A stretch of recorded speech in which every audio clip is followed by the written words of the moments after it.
Hi dears, welcome to ശ്രീസ് നാവിൽ തൊട്ടു മനസ്സിൽ തൊട്ടു. പല ജീവിതങ്ങളും പ്രത്യേകിച്ച് പ്രണയവിവാഹങ്ങളൊക്കെ ഒരു ആരംഭശൂരത്താണ് അല്ലേ. ആദ്യം തന്നെ വീട്ടുകാരുടെ സപ്പോർട്ടൊന്നും ഇല്ലാതെ ജീവിക്കാനായിട്ടൊക്കെ മാക്സിമം ശ്രമിക്കും. അപ്പുറത്തെ പങ്കാളി കോപ്പറേറ്റ് ചെയ്തില്ലെങ്കിൽ ജീവിതം കട്ടപ്പോകാം. പിന്നെ ആ ജീവിതത്തിൻ്റെ പ്രാരാബ്ദം ആ സ്ത്രീയുടെ തന്നെ തലയിലേക്ക് വീഴുന്നൊരു കാഴ്ചയാണ്. നമ്മളുടെ കുഞ്ഞാറ്റയും അച്ചായനും വീട്ടുകാരെ വെറുപ്പിച്ച് ഒരു പ്രൊഫഷണൽ കോഴ്സ് ചെയ്തുകൊണ്ടിരിക്കെ അത് ഡിസ്കണ്ടിന്യൂ ചെയ്ത് വീട്ടുകാരെ വെറുപ്പിച്ച് വളരെ ചെറിയ പ്രായത്തിൽ വിവാഹിതരാവുന്നു. യൂട്യൂബ് ഉണ്ട് എന്നുള്ളൊരു ശക്തിയിലാണ് അതിൻ്റെ പ്രൊമോഷൻസൊക്കെ ആയിട്ട് അവരുടെ ജീവിതം തുടക്കകാലത്ത് കഴിയുന്നത്.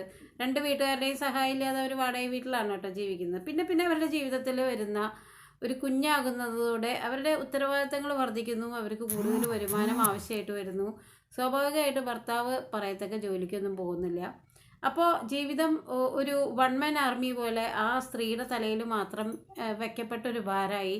കുട്ടിയുടെയും അയാളുടെയും കാര്യങ്ങൾ, വാഹനത്തിൻ്റെ ലോൺ അടക്കമുള്ള കാര്യങ്ങൾ, ഇതൊക്കെ കുഞ്ഞാറ്റയുടെ മാത്രം ഉത്തരവാദിത്തമാവുന്നു. അതിനിടയിൽ അവർ ഒരു പ്രാവശ്യം കൂടി ഗർഭിണിയാവുന്നു.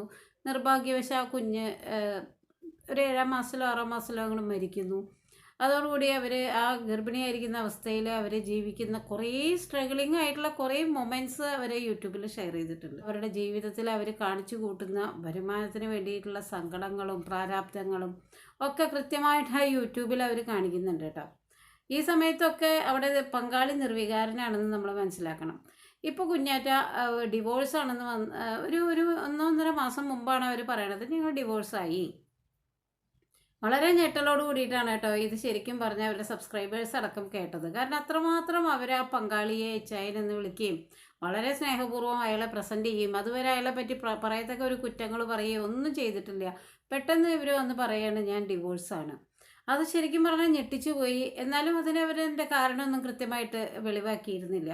ഈയിടെ അവരുടെ പങ്കാളി, അതായത് എക്സ് ഹസ്ബൻഡ്, വേറൊരു യൂട്യൂബ് ചാനൽ തുടങ്ങുകയും അതിലൂടെ അയാൾ തൊട്ടും തൊടാതെ ഓരോ കാര്യങ്ങളൊക്കെ പറയുന്നു. ഈ അടുത്ത അയാളുടെ സ്വന്തം മകനെ കാണാനായിട്ട് പോകുമ്പോൾ അവിടെ ചില കശപിശകൾ ഉണ്ടായതായിട്ടൊക്കെ സൂചിപ്പിക്കുന്നുണ്ട്. അപ്പോൾ കുഞ്ഞാറ്റ ഇപ്പോൾ രംഗത്ത് വന്നിട്ടുണ്ട്. എന്തുകൊണ്ടാണ് ഇത്രമാത്രം സ്നേഹത്തോടെ ജീവിച്ചിരുന്ന അല്ലെങ്കിൽ സ്നേഹത്തോടെ പരിഗണിച്ചിരുന്ന ആ പങ്കാളിയെ അപേക്ഷിച്ചത് എന്നുള്ളതിന് കുറച്ച് റീസൺസ് അവർ പറയുന്നുണ്ട് കേട്ടോ. അതിൽ പ്രധാനമായിട്ട് പറയുന്ന റീസൺ താൻ ചതിക്കപ്പെട്ടു എന്നുള്ള ആ ഒരു ബോധ്യപ്പെടൽ, തെളിവോട് കൂടിയിട്ടുള്ള ആ പിടിക്കൽ, അതിൽ അവർ ശരിക്കും പറഞ്ഞാൽ ഇനി ഒരു പുനർവിചിന്തനം ഈ ബന്ധം തുടരുന്നതിൽ ആവശ്യമില്ല എന്ന് തന്നെ അവർ തീരുമാനിച്ചു.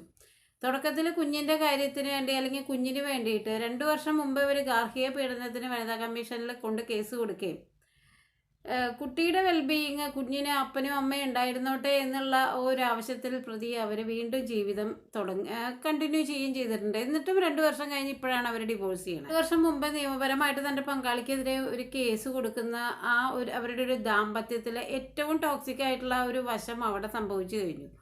എന്നിട്ടും ആ പങ്കാളിയായിട്ട് 2 വർഷം കൂടിയും ജീവിച്ചു. ആ പങ്കാളി എങ്ങനെയായിരിക്കും അവരുടെ കൂടെ ജീവിച്ചിട്ടുണ്ടാവുക? ഒരു മുറിവേറ്റ മൃഗം പോലെയാണ്. അയാളുടെ മനസ്സിൽ അവരായിരിക്കും പ്രമുഖമായിട്ടുള്ള ശത്രു. കാരണം തനിക്കെതിരെ ഒരു നിയമ ഇടത്തിൽ കൊണ്ട് തൻ്റെ ഭാര്യ കേസ് കൊടുക്കുന്നു. വീണ്ടും അവളുടെ കൂടെ ജീവിക്കേണ്ടി വരുന്ന ആ പങ്കാളിയെ സംബന്ധിച്ചിടത്തോളം അയാളുടെ ഒരു മുറിവേറ്റ മൃഗത്തിൻ്റെ പോലെയായിരിക്കും അയാളുടെ ഒരു ആറ്റിറ്റ്യൂഡ്. വീണ്ടും അതിൻ്റെ ഏറ്റവും മോശമായിട്ടുള്ള ക്ലൈമാക്സ് അവരുടെ ജീവിതത്തിൽ സംഭവിക്കുന്നു. അവർ ഡിവോഴ്സിന് അപ്ലൈ ചെയ്യുന്നു. മ്യൂച്വൽ ആയിട്ടുള്ള ഡിവോഴ്സിനാണ്. അത് ഒരു 6 to 8 months അവർക്കത് ഡിവോഴ്സ് കിട്ടുന്നു. അവരത് സോഷ്യൽ മീഡിയയിൽ പറയുന്നു, ഞാൻ സർവം സ്വതന്ത്രയാണ്. Divorce is better than suicide എന്നാണ് അവർ പറയുന്നത്. സൂയിസൈഡിനേക്കാളും നല്ലതാണല്ലോ ഡിവോഴ്സ്. സോ ഞാൻ ഐ ഗോട്ട് ഡിവോഴ്സ്ഡ് എന്നാണ് അവർ പറയുന്നത്. അപ്പോൾ എന്തൊക്കെയായാലും അതിൽ ഏറ്റവും പ്രധാനമായിട്ടുള്ള ഒരു ചതിയുടെ കാര്യം അവർ പറയുന്നത്, എനിക്ക് എന്തെങ്കിലും വൈറൽ ഇൻഫെക്ഷൻ വരാതിരുന്നത് എൻ്റെ ഭാഗ്യം കൊണ്ടാണ്. വൈറൽ ഇൻഫെക്ഷൻ വരാതിരുന്നത് എൻ്റെ ഭാഗ്യമാണെന്ന് അവൾ പറയുമ്പോൾ അവരുടെ ദാമ്പത്യ ജീവിതത്തിൽ അവരുടെ പങ്കാളിയുടെ ജീവിതം എന്തുമാത്രം കുത്തഴിഞ്ഞതാണ് എന്നുള്ളതാണ് അവർ പറയാതെ പറയണത്. അങ്ങനെ ഒരു പങ്കാളി അവരുടെ മകനെ അയാൾ കാണാൻ ശ്രമിക്കുകയും നഴ്സറിയിൽ കൊണ്ടുവരാത്ത നേരിട്ട് അയാൾ അവരുടെ വീട്ടിൽ പോകുന്നു. അവരുടെ അച്ഛൻ്റെയും അമ്മയുടെയും അനിയൻ്റെയും കസ്റ്റഡിയിലാണ് ആ കുട്ടി. സ്വാഭാവികമായിട്ട് അവിടെ എന്തെങ്കിലും ചില കശപിശകൾ ഉണ്ടാവും. അതിനെപ്പറ്റി അയാൾ വന്ന് പറയുമ്പോഴാണ് ഒരു ദാമ്പത്യ ജീവിതത്തിൽ താൻ അനുഭവിക്കാൻ ഇനി ബാക്കിയില്ല, അത്രമാത്രം സ്ട്രഗിൾ ചെയ്തു ആ ജീവിതം, അത്രമാത്രം ആ കുട്ടിക്ക് വേണ്ടിയിട്ട് എങ്ങനെയെങ്കിലും നിലനിൽക്കട്ടെ എന്നുള്ളതിന് കിണഞ്ഞ് പരിശ്രമിച്ചു എന്നുള്ളതാണ്. എല്ലാവരെയും വെറുപ്പിച്ച് താൻ നേടിയ ജീവിത പങ്കാളി തൻ്റെ കൂടെ തന്നെ മരണം വരെ ഉണ്ടാവണം എന്ന് ആഗ്രഹിക്കുന്ന ഒരു സ്ത്രീ പക്ഷേ ഒരു സുപ്രഭാതത്തിൽ അവർ ആ ചതിയുടെ കഥകൾ തെളിവോടുകൂടി അവർക്ക് ബോധ്യപ്പെടുന്നു. അതിൽ അവർ ഏറ്റവും അധികം ദൈവത്തിനോട് നന്ദി പറയുന്നത് തനിക്കൊരു ഡിസീസും അല്ലെങ്കിൽ ഒരു വൈറൽ ഇൻഫെക്ഷനൊന്നും വന്നില്ല, വരാതിരുന്നത് എൻ്റെ ഭാഗ്യമാണ്. അപ്പോൾ അവർ അത് പറയാതെ പറയുന്നത് എന്താണ്, പങ്കാളിയുടെ ആ കുത്തഴിഞ്ഞ ജീവിതത്തിനെ പറ്റിയിട്ടുള്ള ഒരു പരാമർശം തന്നെയാണ് അവരതിൽ നടത്തിയത്.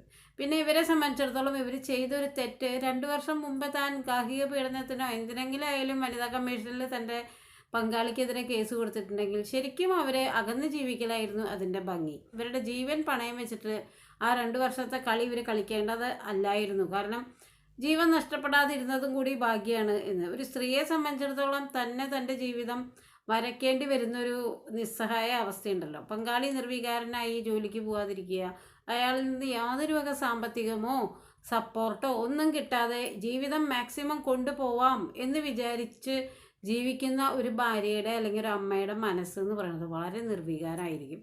എന്തായാലും അവരവരുടെ മകന് വേണ്ടി വിദേശത്തേക്ക് വന്നിരിക്കുന്നു. ഇനി ഒരു പുതിയ ജീവിതം അവർക്ക്, അവരെ സംബന്ധിച്ചിടത്തോളം അവർ ആ മകന് വേണ്ടി ജീവിക്കുകയാണ്. ഒരമ്മയെ സംബന്ധിച്ചിടത്തോളം അവരുടെ ബെസ്റ്റ് പ്രിഫറൻസ് അല്ലെങ്കിൽ ഫസ്റ്റ് പ്രിഫറൻസ് എന്ന് പറയുന്നത് അവരുടെ മകൻ, ആ കുട്ടിയുടെ വിദ്യാഭ്യാസം എന്നുള്ളതാണ്. എന്തൊക്കെയായാലും ഇവർ ഇങ്ങനെയൊന്ന് പറയാനുള്ള കാരണം എന്തായിരിക്കും? അവർ ഈ പുതിയ അവരുടെ എക്സ് ഹസ്ബൻഡ് പുതിയ ചാനൽ തുടങ്ങിയപ്പോൾ പലരും വിമർശനാത്മകതയോടെ പറയുന്നുണ്ട്, ഓ അവൾക്ക് പൈസ ആയിട്ടാണ്, അവളിപ്പോൾ ജോലി കിട്ടിയതിൻ്റെ അന്തസ്സാണ്, ഈ പാവ മനുഷ്യനെയാണോ അവൾ ഉപദ്രവിച്ചത്, എന്തുകൊണ്ട് ആ കുഞ്ഞിനെ അയാൾക്ക് കാണിച്ചു കൊടുക്കുന്നില്ല? അതിനൊക്കെ ഇങ്ങനെ വ്യാഖ്യാനമായിട്ട് ചുറ്റും ആളുകൾ നടന്നാലും അതിൻ്റെയൊക്കെ ഒറിജിനലായിട്ടുള്ള ആ ഒരു വിഷമങ്ങൾ അനുഭവിച്ചത് ആ സ്ത്രീ തന്നെയാണ്.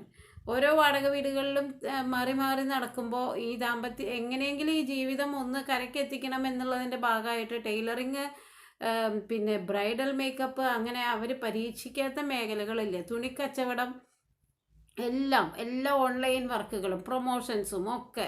അപ്പോൾ കുഞ്ഞാറ്റയുടെ ആ ജീവിതം നയിച്ചുകൊണ്ടിരുന്നപ്പോഴത്തെ രൂപവും ഇപ്പോൾ അവരെ യൂറോപ്പിൽ പോവുകയും അവരുടെ അടുപ്പിനും പാർട്ട് ടൈം വർക്കിനും സമയം കണ്ടെത്തി അവർ വിദേശത്തേക്ക് യാത്രയായി. കുറച്ച് നാളുകൾ കഴിഞ്ഞപ്പോൾ തന്നെ അവർ നല്ല ഭംഗി വെച്ചു. കാണാൻ തന്നെ ഫിസിക്കൽ അപ്പിയറൻസ് തന്നെ ചേഞ്ചായി. കാരണം അവരുടെ ടെൻഷൻ മാറി, മനസ്സ് ഓപ്പണായി. ഈ പങ്കാളി ഡിവോഴ്സ്ഡായി കൂടി അവർ കുറച്ചും കൂടി സ്വതന്ത്രയായി എന്നുള്ളതാണ്. പക്ഷേ തന്നെ പറ്റി താൻ അറിയാത്ത കാര്യങ്ങളൊക്കെ അക്യൂസ് ചെയ്ത് അടിയിൽ കമൻറ്റ് ചെയ്യുമ്പോൾ അവർക്ക് അത് ഇതിങ്ങനെയല്ല അത് അങ്ങനെയാണെന്ന് പ്രൂവ് ചെയ്യേണ്ട ബാധ്യതയുള്ളതുകൊണ്ടാണ് ശരിക്കും പറഞ്ഞാൽ അവരിങ്ങനെ ഒരു വീഡിയോ ചെയ്തത്. എല്ലാവർക്കും നന്മ വരട്ടെ. നന്ദി, നമസ്കാരം.